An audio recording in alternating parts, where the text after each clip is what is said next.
Let's take a moment to time travel back to 2006 when Lincoln launched the MKX and Ford launched the Ford Edge. The MKX and the Edge actually shared a platform, and they were very, very similar vehicles. Now the Edge was just a little bit bigger than the Escape, but smaller than the Expedition, making it a pretty highly desired SUV at its size in the mid-size class SUV segment. Now from 2006 to 2010, the Edge sold over 400,000 units to Americans US-wide, and it was absolutely loved thanks to its extremely reliable V6, thanks to its ultra sporty looks, and like I brought up, that mid-size segment was just right at the sweet spot. Since the Edge was so loved by Americans, Ford decided to give it a redesign in 2011. In its first year in sales, it blew out the previous year in sales, 123,000 units, which was quite remarkable. They didn't refresh the Edge again in 2015, then in 2019, and now for its last year ever, 2024.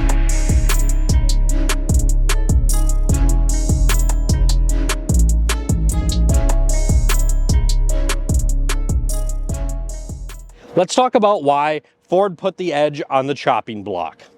Now, like I brought up at the start of this video, the Edge and the MKX shared the same platform, but they shared a lot more than that in the previous years.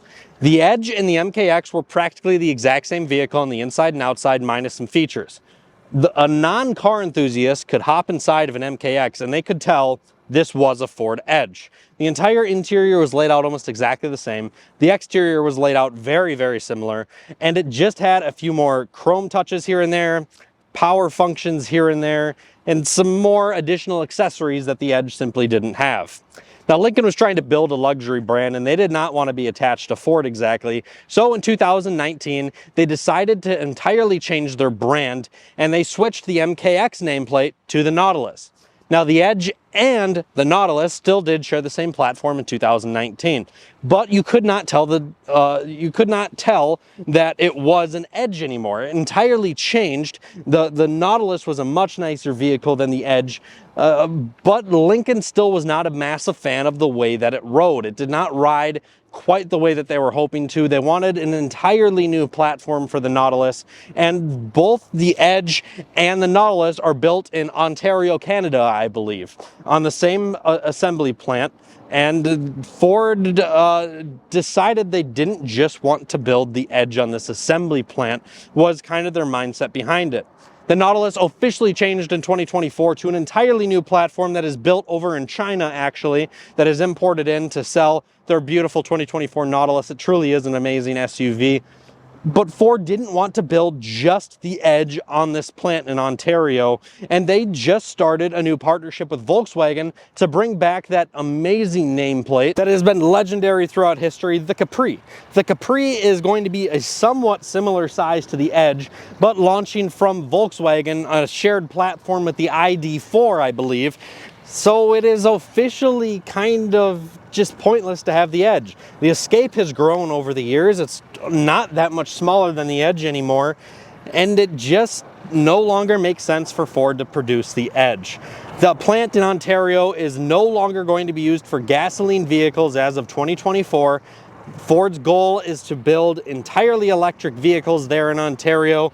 So we say goodbye to the 2024 Ford Edge. Before we get started by talking about the design on the interior and exterior, as well as driving the 2024 Ford Edge, I'd like to take a minute to allow you guys to hit like, hit subscribe, to help us grow this channel here on Apple Autos. I am your host, my name is Austin, and today I'm going to be walking you through this 2024 Ford Edge. And if you're interested in purchasing this Ford Edge, please be sure to hit the link down in the description below where you can see our website here at Apple Autos.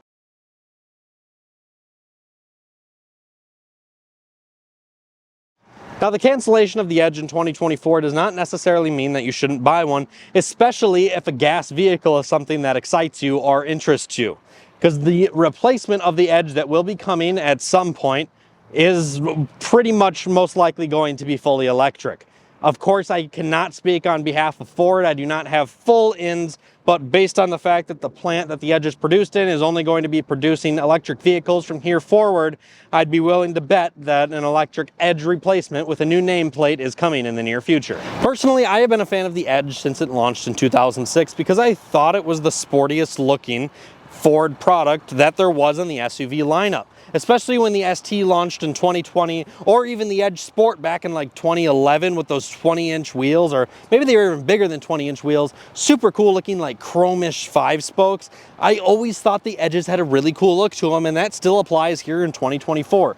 I love this aggressive hood design. I love the sporty grille up front with all these air openings. Now, Ford does this on a lot of their models now, but it does have active grille shutters, and they've had those for quite a few years. But these aggressive daytime runners, the cool looking front end. No, we don't have really any functional vents down here other than this side one, which does allow for small air to come through, and possibly it's for either drag or brake cooling. I'm not entirely sure, but that's the only functional vent that we have on the front end of this thing other than our active grille shutters. These are all just plastic covers, but it has always looked good. It's very menacing looking, and this black paint that's covered in flake makes it stand out quite a bit as well. The black 20-inch wheels on the side of this Edge also make it look pretty aggressive, and I love the black on black with red accents on the interior that this ST line that I'm showing in today's video has to offer. Now, the side of the Edge is still quite good looking, and again, pretty sporty. It's not necessarily as aggressive as like Mercedes sloped coupes or BMW when they released the X6, but I feel like the Edge is right up there with one of the first sort of slope-backed roofs, the way that it sloped back. At the time, the Escape was doing a very boxy design, so keeping that sloped roof has always made the Edge look very sporty, and the large taillights that bring around the side, I've always thought look quite cool as well, especially in the 2024 model year here where they have the white inlays. It's almost like a JDM type look, and I do really like that about the Edge. And starting off in back of the Ford Edge, since this is the ST line, we have Alcantara inserts with leather around them, and then we have leather with red stitching on the doors. That red stitching carries over to the interior, and in the back of the Edge, the ST line here is the panoramic moonroof, goes all the way back, gives you a great view up top, and even with that panoramic moonroof in back, I don't have a ton of headroom, actually. I only have about at 5'11", a ½ inch of headroom here in the rear of the Edge. It is comfortable for me. I do not hit, but I can hear my hair touching it. If I was a little bit taller, I might be hitting my head a little bit in the back of this Edge. That might change a little bit when we do not have that panoramic moonroof as an option. But I do have a lot of legroom inside of the Edge here. I got a little door pocket, some a cup holder, and a little bit of storage over on the door. If we pull down the center here, I have another 2 cup holders, 2 USB Type-Cs, as well as an outlet to keep myself charged up in the rear here, as well as 2 vents for climate, and lots of speakers as well back here. It's got a pretty good sound system in it, this Ford Edge. I'm quite impressed. Now, the back seat of the Edge is very comfortable. It's a place that I could be for a pretty large amount of time. I'm gonna go ahead and shut the door here, where I can see that the armrests are a little bit awkwardly far apart for me to be comfortable at all times with my arms resting, but I can lean a little bit one way or the other and be just fine. Now, I do really like in the ST line here, the Alcantara insert with the leather around the outside. It does give for a really nice look in the Edge, and it does feel quite nice as well. It's a very comfortable setting and place to be in the back of the Edge. Great for kids because of this large area right here. It would work perfect for car seats. Let's go ahead and move up front and see what that's all about. Let's go ahead and hop up front now that we're done in back. As we hop up front here, this Edge is featured with all-season floor mats right up top from the factory, which I'm a big fan of because they fit so well and they look so nice. And of course, they're great here for Minnesota winters. We do have the ST line, little imprinted step as we step inside, kind of a metal design here with brushed steel. It looks really good, gives you a cool entrance appeal as you hop in. Again, just like in back, Alcantara with leather around it, adjustable lumbar here. Not a whole lot of adjustments beyond that here in this particular Edge. Leather wrapped steering wheel, red stitching, feels great. Really like the paddles. It's a nice feeling interior that we have in the 2024 Ford Edge. I'm not gonna lie, however, this cluster, the instrument cluster, feels quite dated. We've had this for a very long time now. I don't understand why the Escape got a digital dash and we still get this dash here in the Edge. Feels old, feels dated, but it gets the job done. However, we have seen this for quite a few years now, and it just doesn't make it feel super modern like a 2024 product should. This screen here, it just kind of looks like it was an afterthought a little bit. A lot of plastic that's kind of placed around it. However, the functionality of it is fantastic. It's a great looking screen. It's very quick, very responsive, and it has the newest sync system that is available to the market right now. With Apple CarPlay and Android Auto equipped, it is a great screen and it powers a pretty hefty sound system, and it sounds fantastic as well. The Edge boasts comfortable seating for 4 adults. It also could seat 5 for a very short period of time with room for all of their luggage in the trunk. It is a pretty roomy trunk here in the Edge, and if you're by yourself and you're needing to haul something big, of course those rear seats fold down so you can fit some pretty large objects inside. Without further ado, let's go ahead and hit the brake, turn this thing on, flip it into drive, and take this Edge on the road. Setting off in the Ford Edge, absolutely love the steering wheel. Definitely a very sporty feel in the hand. Let's go ahead and see what the Edge has for some get up and go here as we go around this corner.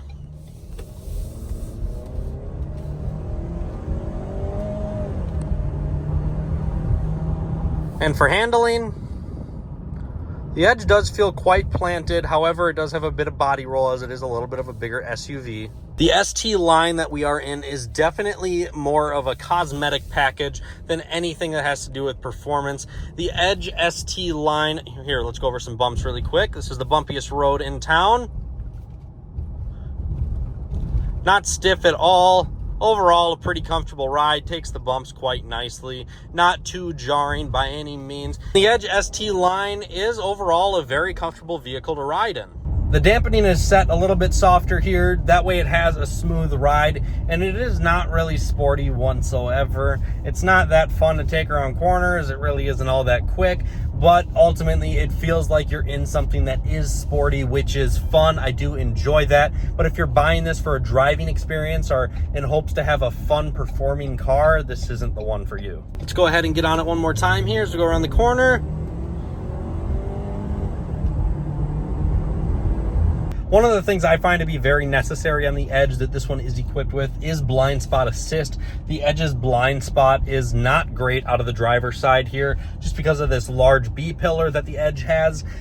Definitely recommend getting blind spot assist on this vehicle. When you're sitting behind the wheel, the Edge, one of the things I really like is like how long the front end feels. The dash is massive. The windshield is way the heck up there. Like I have to lean forward, and with my arm fully extended, I still can't even get close to the bottom of the windshield. So it feels very long in the front end, and the way that the hood like carries all the way over the nose there, makes it feel like you're in something kind of cool in the haunches on the side of the hood, almost similar to a Corvette in a way. I am just waiting for all the comments down below on how I just compared a Ford Edge to a Corvette. Take this corner a little bit of speed here in the Edge, just get a little feedback. I like how the steering isn't entirely numb. You do have a connection to the road, which is nice. Not the most connection ever, but it's actually a lot better than you would think. Granted, there is some body roll in the chassis, but just the overall feel and connection to the road on the steering wheel is not bad. It's kind of enjoyable. It's not a drive-by-wire system, which I'm personally not a fan of, where you have no connection to the road whatsoever. You can feel what's going on and you have feedback. I would love to know down in the comments below with how many of these were sold. If you have any memories in a Ford Edge, put them down in the comments below. I had some friends and family growing up that had Ford Edges, so lots of memories going on road trips, taking family vacations, going to the movies, or just hanging out with friends behind the wheel of a Ford Edge. And I have a lot of memories in these things. I'd love to know what memories you have, so be sure to put them down in the comments below. And let me know what you guys think of the 2024 Ford Edge. Is this thing going out with a bang, or do you think this thing has fallen flat on its face? I think the Edge is a great buy here, and be curious to know what you guys think. So let me know, start a conversation down in the comments. Don't forget to hit like and subscribe. Lots of videos are coming in soon on all types of different vehicles from our inventory here at Apple Autos.